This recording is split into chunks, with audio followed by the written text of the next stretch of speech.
Today we are going to read about the gaseous state. Now, as you know, gases they do not have definite shape and size and volume. In the container, like this much of gas, like say a DO. If you put here, then you can smell it in the other room or in the other place, quite far away from here. So, what happens exactly? Actually, this much of gas is enough to spread over a large distance. So definitely gases do not have definite volume. They take the volume of, like, they are filled in the volume, or they have their volume in which they are filled in. Okay. So at first, if you see, then the gaseous state in the troposphere of our Earth, as you have already studied. First one is your tropo, then strato, then iono or radio, then you have exosphere. So in these spheres, they, like, basing upon the distance from the surface of the earth, so they are divided into certain spheres. So out of that, if you see in the troposphere itself, we find almost all the gases in our troposphere.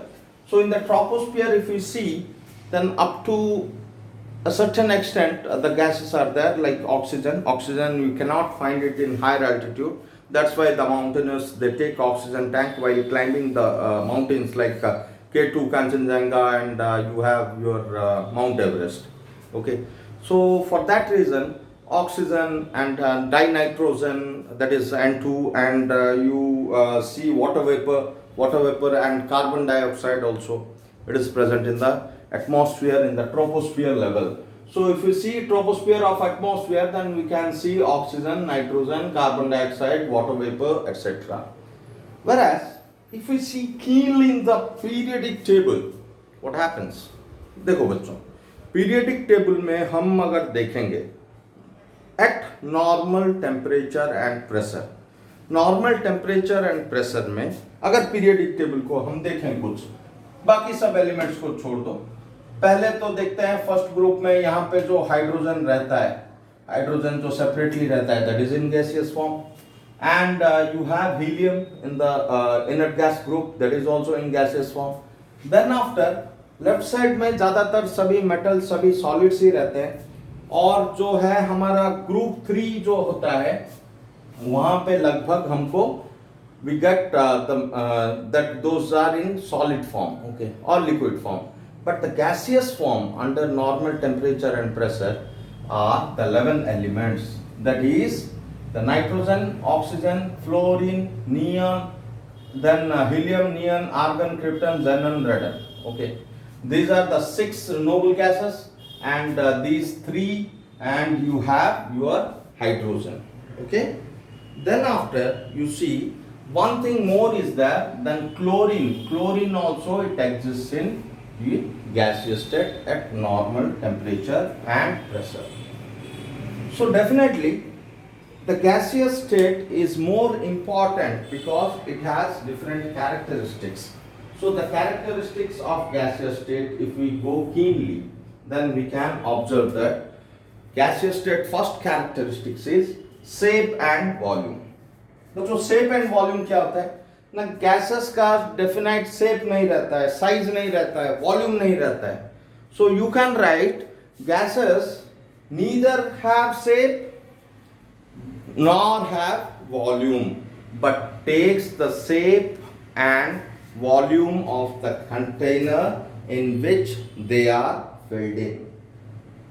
Okay, the next part is density. देखो बच्चों, density तो gases का ऐसे ही, मतलब हम density मतलब क्या जानते हैं, डेंसिटी मतलब मास बाय वॉल्यूम. अगर मैं बोलूं इतना ही पार्ट में सॉलिड्स जैसे होते हैं, ये पेन है solid, it has high density because the mass is concentrated in a small volumetric part. But where is in gases, gases में क्या होता है ना, एक मॉलिक्यूल इधर रहने से और एक मॉलिक्यूल इधर रहता है और एक मॉलिक्यूल उधर रहता है, तो डेफिनेटली उनका वॉल्यूम तो जिसमें भी हम डालें उसका हम वो शेप ले जाते हैं, लेकिन उनका डेंसिटी क्या होता है, density is mass by volume. तो जब भी बच्चों हमारा मास कम हो जाता है पर वॉल्यूम, तो डेंसिटी भी कम हो जाता है. So density, you can write the density of gases. You can write the density of gases is lower than that of solids and liquids, or it is the least. Okay. Then after third one हमारा आ जाता है, that is compressibility.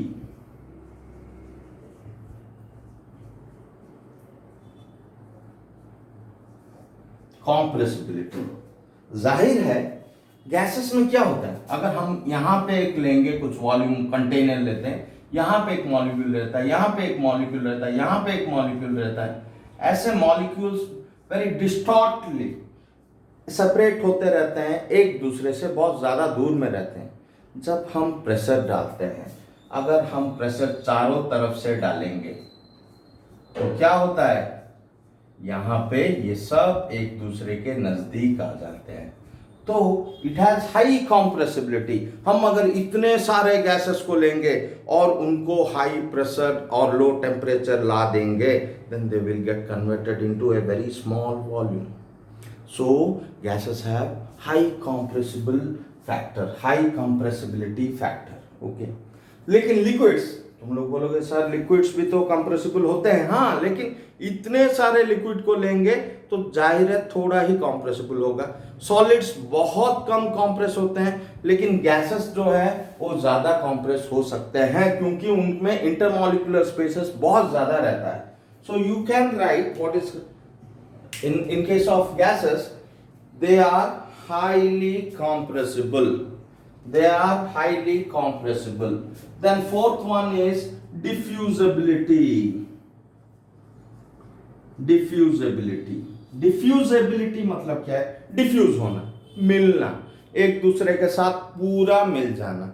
मतलब सोचो, अगर हम यहाँ पे nitrogen air रखेंगे और यहाँ पे तुम्हारा ऑक्सीजन एयर रखेंगे, मतलब एयर मतलब गैस बोल रहा हूँ, गैस रखेंगे ऑक्सीजन, देन हम दोनों को मिला देंगे. तो दोनों को मिला देने से हमको नाइट्रोजन का भी आ जाएगा और ऑक्सीजन का भी आ जाएगा, दोनों मिल जाएंगे और हमको ये पता भी नहीं चलेगा इसमें नाइट्रोजन कहाँ है और ऑक्सीजन कहाँ है, क्योंकि दोनों का कॉन्सेंट्रेशन हर जगह पे सेम ही रहेगा. सो दे आर इजीली डिफ्यूजेबल, मतलब एक दूसरे के साथ इजीली डिफ्यूज हो जाते हैं, मिल जाते हैं.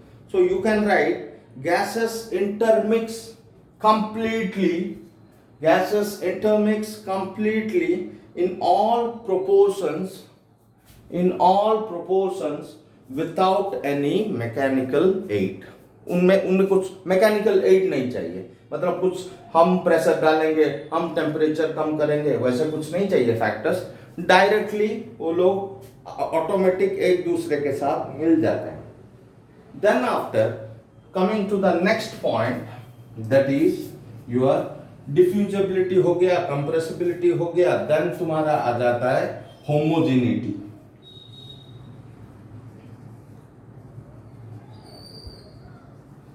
आखिर होमोजेनिटी क्या है?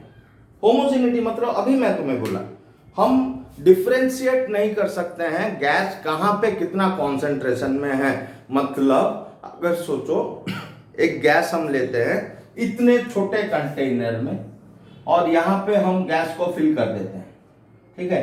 वही मतलब उसी गैस को हम अगर एक कनेक्टर लेके दूसरा बड़ा कंटेनर में ट्रांसफर कर देते हैं, तब ये जो गैस यहाँ पे जितना कॉन्सेंट्रेशन रहेगा यहाँ पे भी उतना ही कॉन्सेंट्रेशन रहेगा. अगर इसी पार्ट से हम एक पार्ट का गैस लेंगे, then the concentration of here is equal to the concentration of this side. So we can see that gases are homogeneous in nature. मतलब उनका concentration, right? The concentration of gases, the concentration of gases is homogeneous. That is, they are same everywhere throughout the container. They are of same concentration everywhere throughout the container. Then the next one is your pressure. Well, बच्चों, gases जो होता है they exert pressure. मतलब क्या होता है, gas यहाँ पे है तो हमको तो पता है गैसेस में थर्मल मोशन बहुत ज्यादा रहता है, थर्मल मोशन बहुत ज्यादा रहता है, तो थर्मल मोशन उनका एनर्जी बहुत ज्यादा रहता है। तो लिक्विड, ये जो पार्टिकल्स जो है और मॉलिक्यूल्स जो है, ये जो रैंडमली मूव करते हैं, और हमें पता है जहां पे भी रैंडमली मूव करते हैं तो ये यहाँ पे प्रेशर देगा, ये यहाँ पे प्रेशर देगा, ये यहाँ पे प्रेशर देगा, ये यहाँ पे प्रेशर देगा, ये यहाँ पे प्रेशर देगा, ऐसे वो लगते आते रहते हैं। लाइक रैंडम मूवमेंट के वजह से वो लोग equal pressure all the parts of the container में वो इक्वल प्रेशर एक्सर्ट करते हैं। So you can right gases exert equal pressure in all directions in the container. Okay, so these were the characteristics that gases have. Okay, gases do have. Then after, अगर हम देखते हैं gases को कैसे measure करेंगे, मतलब gases का मास कैसे मेजर करेंगे, वॉल्यूम कैसे मेजर करेंगे, प्रेशर कैसे मेजर करेंगे, और हम टेम्परेचर कैसे मेजर करेंगे। So right measurement of pressure, you can write mass, volume, temperature, pressure of gases. Okay, so measurement of, like first one is measurement of mass.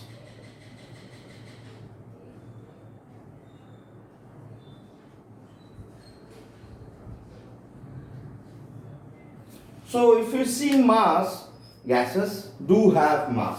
तुम जैसे मतलब स्कूल लेवल पे आप लोगों का ये जो था दैट एक्टिविटी में क्या होता था, हम एक बलून लेते थे, एक डिफ्लेटेड बलून में क्या करते थे, we were measuring the weight of that deflated balloon, और उसमें हम गैस भरते थे, मतलब फूकते थे करके, और वो इन्फ्लेट होता था। इन्फ्लेट होने के बाद फिर उसका वेट लेते थे, और जो मतलब जो वेट ऑफ गैस जो होता था वो weight of inflated balloon minus weight of deflated balloon. तो वैसे ही कुछ होता है। Let us take a balloon like weight of you, okay, so measurement of mass ये जो जनरली होता है it is in grams. Okay, it is in grams. So right, the mass of gas can easily be determined. The mass of gas can easily be determined by weighing the container containing the gas, by weighing the container containing the gas,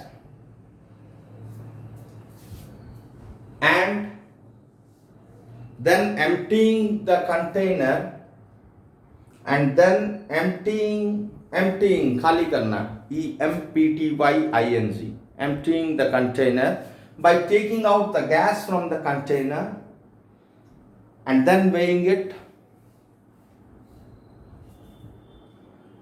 and finally deducting,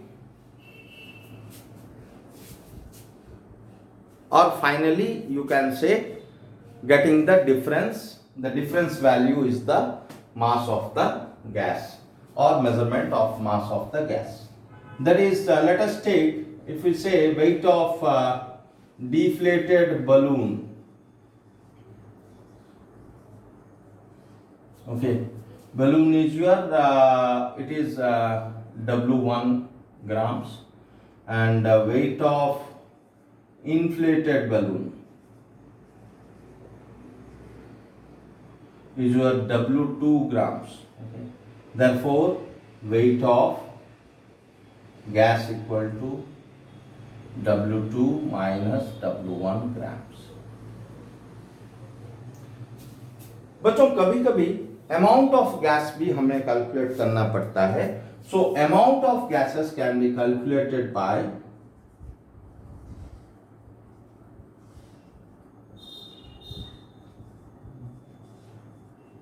amount of gases can be calculated by or can be expressed, can be expressed in terms of moles. Moles मतलब क्या है, हम लोग तो पढ़े हैं पहले से, number of moles is equal to given mass by molar mass. और एक मोल में कितना रहता है, you know, 1 mole equal to how much, 6.022 into 10 to the power of 23 molecules. Okay.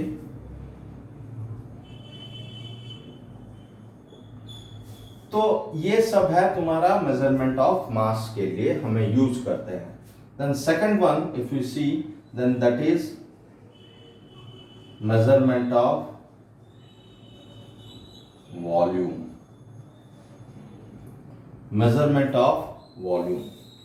तो वॉल्यूम क्या होता है, you know, right, as gas fills the whole of the container, so the volume of the container is the volume of the gas filled in. The volume of the container is the volume of the gas filled in. So volume can be calculated by knowing the dimensions of the container. Okay, by knowing the dimensions of the container. Dimension मतलब length, breadth, height, या फिर round है तो radius है तो 4/3 पाई are cube डालेंगे, अगर semi circular है तो 2/3 पाई आर क्यूब डालेंगे. तो डिफरेंट वॉल्यूम, हम वॉल्यूम का फॉर्मूला डाल के हम कितना गैस फिल्ड इन है देख सकते हैं. लेकिन यूनिट कौन सा यूज होता है, जैसे यहाँ पे ग्राम यूज होता है, जैसे नंबर ऑफ मोल्स यूज होता है, यहाँ पे वैसे यूनिट कौन सा यूज होता है. So SI unit of volume तुम्हें तो पता है, SI unit of volume is metre cube. लेकिन गैस का जनरल यूनिट हम कौन सा लेते हैं, generally litre is taken. Okay, so now you can say 1 metre cube equal to कितना है, 1000 लीटर्स. दैट इज, जहां पे भी हम अगर मीटर क्यूब में निकालेंगे, डायमेंशन अगर मीटर में दिया है तो लेंथ, ब्रेड्थ, हाइट लेके मीटर क्यूब में निकाल देंगे और उसको 1 मीटर क्यूब में 1000 लीटर्स रहता है. कभी कभी हमें मतलब डिफरेंट यूनिट्स में भी पूछा जाता है, दैट इज 1000 लीटर्स. तो कितना हमें यहाँ पे तुम्हारा 1 metre cube equal to 1000 litres तो तुम्हें पता है. और ये इसका आखिर 1 लीटर मतलब कितना है तुम्हारा, 1 डीएम क्यूब है, तो 1000 डीएम क्यूब आता है. ओके, देन आफ्टर कितना सेंटीमीटर क्यूब है अगर पूछते हैं तो 1 लीटर में 1000 सेंटीमीटर क्यूब रहता है, तो यहाँ पे तुम्हारा 10 to the power of 6 centimetre cube आ जाता है. और ज्यादातर हमें ml में भी दिया जाता है, तो 1 centimetre cube equal to 1 ml. Okay, 1 millilitre. Then after तुम्हें पता है you have got 1 centimetre cube and this is 1 ml. तो इसके हिसाब से तुम्हारा 1 मीटर क्यूब में कितना रहता है, 1000 मतलब 10 to the power of 6 ml रहता है. 10 to the power of 6 millilitres 1 litre में रहता है. तो 1 लीटर में कितना रहता है, तो हम देखते हैं 1 लीटर में 1 litre equal to 1 DM cube होता है, और उसको बोला जाए तो 10 to the power of -3 metre cube. Okay, these are the general things or units that are being used in case of measurement of volume in gases. फिर तुम्हारा आया measurement of temperature. तो temperature क्या होता है, the measurement of temperature मतलब gases do have temperature due to their randomness. तो हमें अगर पूछा जाए मतलब temperature क्या है, temperature is the measure of, you can write, temperature is the measure of extent of coldness or hotness of a body. Okay, hotness or coldness of a body. मतलब इसको कैसे निकालते हैं, इसको क्यों डिटरमाइन करते हैं. Now, as we know, there is expansion when temperature is increased and there is compression whenever temperature is decreased. But कुछ कुछ होता है, मतलब ऐसे नहीं है. हम लिक्विड्स में जब पढ़ेंगे तो वाटर का एनोमलस बिहेवियर रहता है. 4 डिग्री में वाटर जो है मैक्सिमम डेंसिटी में रहता है और उसके बाद जो है वो कॉम्प्रेस हो जाता है कोल्ड करने से या फिर मतलब एक्सपैंड करता है. और 4 डिग्री से अगर हम ज़्यादा जाएंगे वहाँ पे एनोमलस बिहेवियर के बारे में हम मतलब करेंगे. लेकिन जनरली गैसेस के बारे में क्या होता है, गैसेस एक्सपैंड ऑन हीटिंग और कॉम्प्रेस ऑन कूलिंग. तो यहाँ पे जो है टेम्परेचर बच्चों, इसका जो हमें पता है एसआई यूनिट ऑफ टेम्परेचर क्या है, वो तो केल्विन है. So SI unit of temperature is kelvin. Okay, so kelvin मतलब क्या है, मतलब हम अगर लेंगे 0 केल्विन इक्वल टू कितना है, -273.15 डिग्री सेंटीग्रेड. बच्चों यहाँ पे डिग्री नहीं लगता है, यहाँ पे सिर्फ केल्विन रहता है. अगर मैं बोलूंगा 0 डिग्री सेंटीग्रेड में कितना रहता है, तो वही है 1 degree rise in centigrade is 1 degree rise in kelvin. मतलब कितना होता है, ये होता है तुम्हारा 273.15 केल्विन. अगर मैं बोलूंगा 10 डिग्री सेंटीग्रेड तो क्या होता है, तो तुम लोग बोलोगे सर 10 + 273.15 केल्विन, मतलब टोटल आ गया तुम्हारा 283.15 केल्विन. ओके, अगर कभी कभी क्या होता है तुम्हारा मतलब क्वेश्चंस में जनरली मतलब फॉर्मूला एक रहता है. फॉर्मूला इक्वल टू क्या है तुम्हारा, kelvin equal to Celsius, degree Celsius plus 273.15. ये तुम्हारा कन्वर्सन है, ये तुम्हारा टोटल कन्वर्सन है. तो जनरली हमें कभी कभी फ़ारेनहाइट भी दिया जाता है. ओके, फ़ारेनहाइट मतलब क्या है, फ़ारेनहाइट का जनरल फॉर्मूला क्या है, 9/5C, मतलब 9/5C प्लस 32.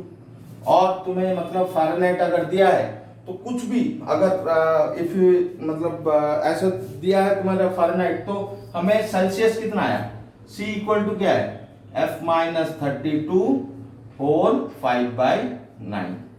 तो जब भी अगर हमें दिया गया है, सोचो लाइक 122 डिग्री दिया है, 122 फ़ारेनहाइट दिया है, एग्जाम्पल. ओके, 122 डिग्री फ़ारेनहाइट दिया है, तो फ़ारेनहाइट दिया है तो हमको उसको सेल्सियस में कन्वर्ट करना है. तो सेल्सियस इक्वल टू क्या है, 5/9 फ़ारेनहाइट, मतलब कितना दिया है 122 माइनस 32, तो कितना हुआ बच्चों 5/9 इंटू ये 122 माइनस 32, इट कम्स 90. सो 9 10 जा, so it is 50 degree centigrade. So ये जो तुम्हारा 50 डिग्री सेंटीग्रेड आया, फिर उसको हम केल्विन कर लेंगे. सो केल्विन इक्वल टू तो तुम्हें पता है 50 प्लस 273.15, दैट इक्वल टू कितना आया, दैट इज 323.15 केल्विन. तो ऐसे भी कभी कभी हमें कन्वर्ट करना पड़ता है, but that generally do not come in your +2 level, तो स्कूल लेवल तक नहीं आता है. कभी कभी आ जाता है, टीचर्स कंफ्यूज करने के लिए डाल देते हैं, लेकिन ज्यादातर ये तुम्हारा एंट्रेंस लेवल पे कभी कभी जो है फ़ारेनहाइट में दे देता है और उसको हमको कन्वर्ट करना पड़ता है. Then coming back to temperature, this is now will know how to measure the pressure. So gases में बच्चों प्रेशर का बहुत ज्यादा इंपॉर्टेंस रहता है. प्रेशर, ये जो पार्ट है pressure, that has its own significance, क्योंकि गैसेस का जो है डिफ्यूजिबिलिटी है, कॉम्प्रेसिबिलिटी है, डेंसिटी कम है. ओके, तो मतलब ये जो सब फैक्टर्स है वो एक्चुअली प्रेशर को रिलेट किया जाता है. तो प्रेशर को रिलेट करने से we can say that, okay, pressure, हम प्रेशर बोलने से क्या जानते हैं, ज्यादातर हम जानते हैं जो हमारा एटमॉस्फेयर का प्रेशर है, that is the atmospheric pressure. Okay, so pressure कैसे होता है ना, प्रेशर जब भी हम गैस एक फिल करते रहते हैं तो उनका रैंडमनेस ऑफ द मॉलिक्यूल्स, जो मॉलिक्यूल्स इस तरफ उस तरफ मतलब जो जाते हैं, so they actually exert pressure. जो तुम्हें मैं प्रेशर में बोला था, gases exert pressure in all directions, so वही है pressure. So now at first you write the instrument used to measure the atmospheric pressure is known as barometer. Okay, barometer में क्या होता है बच्चों? बैरोमीटर में कुछ ऐसे रहता है, एक मतलब वेसल लिया जाता है और उसमें मर्क्यूरी भरा जाता है. ओके, मर्क्यूरी भर दिया जाता है and this is a tube. Okay, inverter tube एक फिल किया जाता है जिसमें मर्क्यूरी जो है आराम से पास किया जाता है.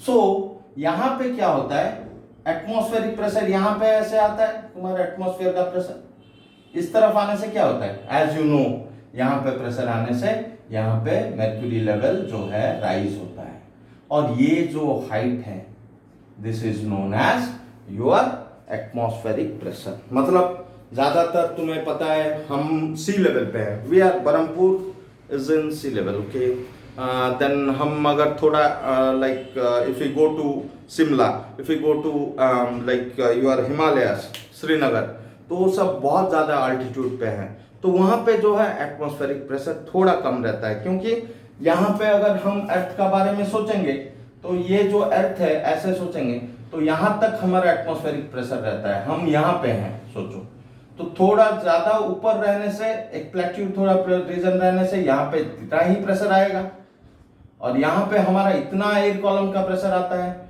अगर पहाड़ एवरेस्ट पे जाएंगे तो यहाँ पे हमारा इतना ही प्रेशर आता है. तो डेफिनेटली ये जो एटमॉस्फेयर का प्रेशर है that decreases with increase in altitude.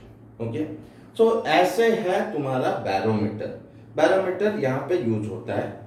Okay, so now there is generally a question is asked, why mercury is only used in barometer? Why mercury is used in barometer? तो question का answer है, right, the first point you write, reason, the height of the column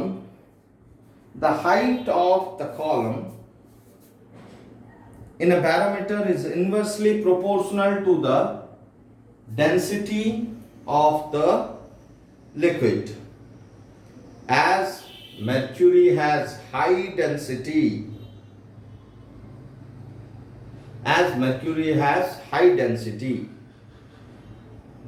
the height of the column setup is convenient to study. Okay, then after write down the second reason as to why mercury is used. As mercury is non-volatile at ordinary temperature or at room temperature, as mercury is non-volatile at room temperature, hence it produces less vapors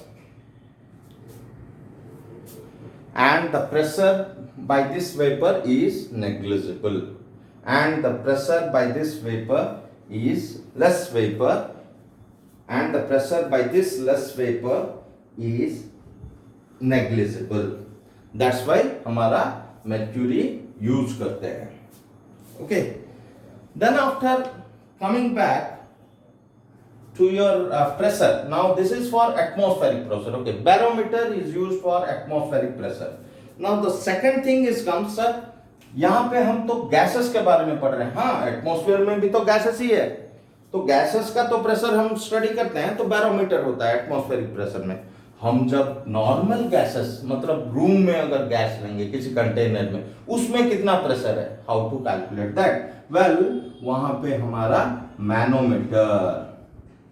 manometer is used for calculation of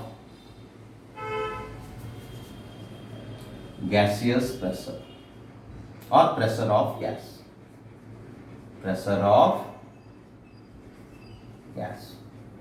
तो यहां पे manometer two types के होते हैं बच्चों. एक होता है तुम्हारा open type. Okay, first right, open limb manometer.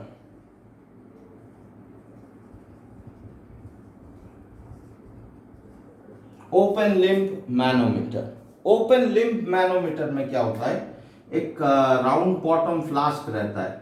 Okay, एक राउंड बॉटम फ्लास्क रहता है और वहां पे हम क्या करते हैं, एक इन्वर्टेड यू ट्यूब हम कनेक्ट करते हैं.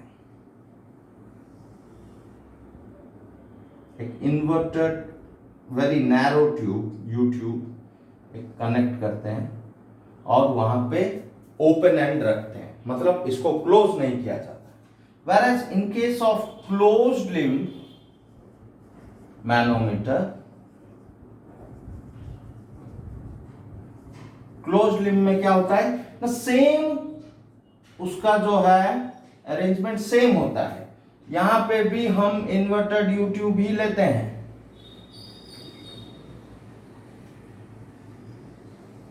लेकिन यहां पे जो है इसको सील कर दिया जाता है. सील कर दिया जाता है मतलब यहां पे जो है तुम्हारा एटमॉस्फेरिक प्रेशर का इफेक्ट रहता है, लेकिन यहां पे तुम्हारा यहां पे वैक्यूम रहता है, मतलब इवैक्यूएटेड रहता है. तो यहां पे ज्यादातर तुम्हारा वैक्यूम रहता है. यहां पे तुम्हारा एटमॉस्फेरिक प्रेशर का, क्योंकि ओपन है तो एटमॉस्फेयर का प्रेशर रहता है, इसका इन्फ्लुएंस. तो हम क्या करते हैं, यहां पे गैस रखते हैं, फिर ये जो है कंटेनर को सील कर देते हैं. यहां पे गैस रखते, तो जाहिर सी बात है गैस जो है वो एग्जर्ट करता है प्रेशर. एग्जर्ट करने से यहां पे मर्क्यूरी तुम्हारा रहता है. ओके, यहां तक मर्क्यूरी रहता है यूट्यूब में, यहां से लेके यहां तक का मर्क्यूरी रहता है. तो एज गैसेस एग्जर्ट करते हैं तो ये जो मर्क्यूरी लेवल है यहां आ जाता है. अगर हम देखेंगे दूसरे पेन में, लेट अस सी.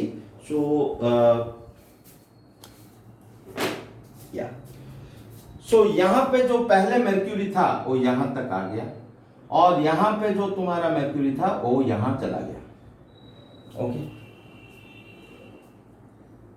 सो डेफिनेटली क्या होता है, there is a difference in height. एक हाइट का डिफरेंस हमें आ जाता है. ओके, सो वी कैन से तुम्हारा ये जो हाइट होता है, ये जो डिफरेंस इन हाइट होता है, this is usually taken. This height is not, मतलब हाइट मतलब क्या है, ये मर्क्यूरी कुछ तो जाता है. लेट अस से इट टेक्स सपोज 120 mm उठता है. ये जो हाइट डिफरेंस रहता है, लेट अस से it is 120 mm. Okay, 120 mm. तो अभी गैस कितना प्रेशर किया, बच्चों हमको तो पता है